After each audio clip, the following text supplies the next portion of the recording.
దేశ నాయకులు వివరణ ఇవ్వడం జరిగింది ప్రారంభంలోనే. పార్టీ సిపిఎం పార్టీకి సంబంధించి జిల్లా 3వ మహాసభలు అచ్చంపేట పట్టణంలో డిసెంబర్ 14-15 తేదీలలో జరగబోతున్నాయి.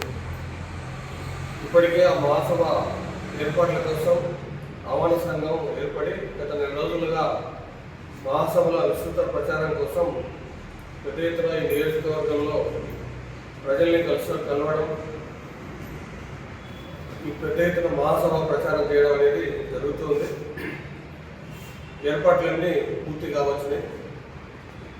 14వ తారీఖు నాడు మహాసభ బహిరంగ సభ విజయవంతం కోసం 12-13 రేపు ఎల్లుండి తాలూకా వ్యాప్తంగా విస్తృతమైనటువంటి మైక్ ప్రచారం నిర్వహించాలని చెప్పి అనుకోవడం జరిగింది. అట్లాగే ఇప్పటికే ప్రజానాట్య మండలి డప్పు శిక్షణ, పాటల శిక్షణ పూర్తయింది.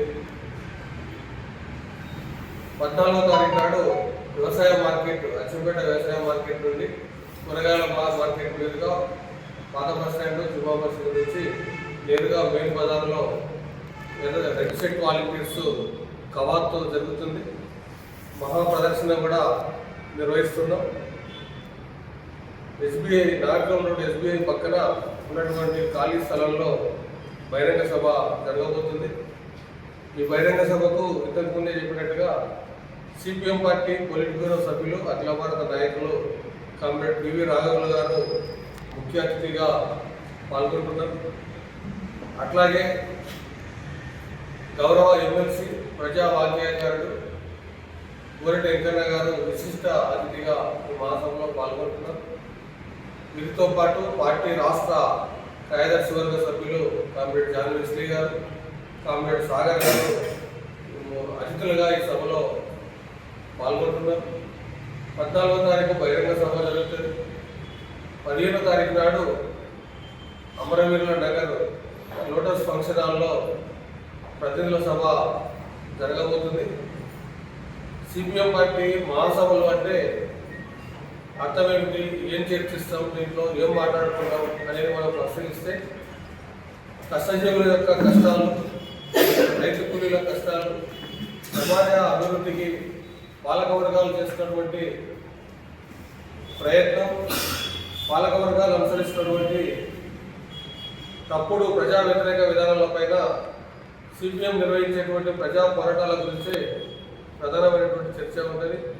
సిపిఎం మహాసభల గురించి అంటే ప్రజల సాధక బాధకాల గురించి మాట్లాడుకోవడం, ప్రజల స్థితిగతుల గురించి మాట్లాడుకోవడం, మరిన్ని రాయితీలు, మరిన్ని అవకాశాలు ప్రజలకు అందే విధంగా ఈ పాలక వర్గాల మీద కేంద్ర ప్రభుత్వం మీద కానీ రాష్ట్ర ప్రభుత్వం మీద కానీ ఒత్తిడి చేసి ప్రజల పక్షాన పోరాటాలు నిర్వహించడం కోసం ఇది వేదిక కాబోతుంది. ఒక రకంగా నాగర్ కర్నూలు జిల్లా సమగ్ర అభివృద్ధి చెందాలి, నాగర్ కర్నూలు జిల్లాలో ఉన్నటువంటి సహజ వనరులన్నీ ఈ జిల్లా అభివృద్ధికి తోడ్పడాలి, ఇక్కడ ఉన్నటువంటి అటవీ సంపద కావచ్చు, ఇక్కడ ఉన్నటువంటి ప్రకృతి సహజ సిద్ధంగా ఉన్నటువంటి వనరులన్నీ కూడా ఈ జిల్లా ప్రజలకు ఉపయోగపడే విధంగా పాలకవర్గాల మీద ఒత్తిడి తీసుకురావడం కోసం ఈ మహాసభలు జరగబోతుంది. ప్రధానంగా కేంద్ర ప్రభుత్వం మీద ఈ జిల్లా సమగ్ర అభివృద్ధికి ప్రధానంగా ఎన్నో ఏళ్లుగా ఉమ్మడి మహబూబ్నగర్ జిల్లాలో అనేక పోరాటాలు నిర్వహించినప్పటికీ రైల్వే మార్గం, ఈ జిల్లాకు ఇప్పటికీ రైల్వే మార్గం లేదు. గుంటూరు మాచర్ల రైల్వే లైన్ గురించి గతంలో ఎంపీలు గెలిచినటువంటి వాళ్ళు పార్లమెంట్లో మాట్లాడుతున్నాం అని ప్రకటనలు చేయడమే తప్ప ఏ ఒక్కరు కూడా దానికోసం కనీసం సర్వే కూడా జరగనటువంటి పరిస్థితి ఉంది. కాబట్టి పాలమూరు జిల్లాకు, ప్రత్యేకంగా నల్లమల్ల ఆనుకొని ఉన్నటువంటి నాగర్ కర్నూలు జిల్లాకు రైల్వే మార్గాలను ఏర్పాటు చేయడం కోసం కేంద్ర ప్రభుత్వం మీద ఒత్తిడి తీసుకురావడం కోసం ఈ మహాసభలో మాట్లాడబోతున్నాం.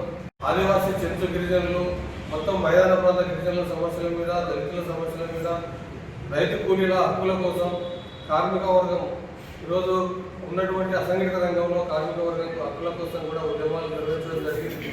3 ఏళ్ల పాటు చేసినటువంటి ఉద్యమాలను సమీక్షించుకుంటూనే భవిష్యత్తులో ఈ జిల్లా సమగ్రంగా అభివృద్ధి చెందడం కోసం విద్యాపరంగా, వైద్యపరంగా, అట్లాగే ఉపాధి పరంగా ఈ జిల్లా సమగ్ర అభివృద్ధి చెందడం కోసం సిపిఎం పార్టీ ఒక ప్రణాళిక రూపొందించుకోవడానికి ఈ మహాసభలు వేదికగా చేసుకోబోతున్నాం. కాబట్టి ఈ నియోజకవర్గం కూడా పోరాటాలకు విలయంగా ఉన్నటువంటి ప్రాంతం. కమ్యూనిస్ట్ పార్టీ, మార్క్సిస్ట్, సిపిఎం పార్టీలో అనేక మంది ప్రాణాలు అర్పించి ఎర్రజెండాను ముందుకు తీసుకుపోవడం కోసం ఒక వేదికలాగా ఈ నియోజకవర్గం మా అందరికీ ఎంతో మార్గదర్శకత్వం వహించినటువంటి ఈ ప్రాంతంలో, ఈ నల్లమల ప్రాంతంలో అచ్చంపేట కేంద్రంగా మహాసభలు నిర్వహించుకోవడం అనేది ఈ జిల్లా ప్రజలకు అట్లాగే ఈ ప్రాంత ప్రజలకు ఉపయోగకరమైనటువంటి ఎన్నో పోరాటాలకు ఇది నాంది పలకపోయేటువంటి వేదికగా సిపిఎం మహాసభలు నిర్వహించబోతున్నాం. కాబట్టి ఈ పత్రికా రంగంలో ఎలక్ట్రానిక్ మీడియా కావచ్చు, ప్రింట్ మీడియా కావచ్చు, ఈ మహాసభలకు కమ్యూనిస్టుల మహాసభలు అంటే కష్టజీవుల మహాసభలు, ప్రజల మహాసభలు, పేదవాళ్ళ మహాసభలు, ఇటువంటి మహాసభలకు మీ వంతు సహకారంగా పూర్తి స్థాయిలో సహకరించాలని, ఈ మహాసభల చేపట్టడం కోసం మీ వంతు పూర్తి స్థాయిలో మాకు మద్దతుగా నిలుస్తారని చెప్పి ప్రజల యొక్క వెలుగును మొత్తం సమాజం దృష్టికి తీసుకుపోయే విధంగా మీ ప్రయత్నాలు ఉండాలని చెప్పి తెలియజేస్తూ మహాసభల విజయవంతం సహకరించాలని కోరుతున్నాను.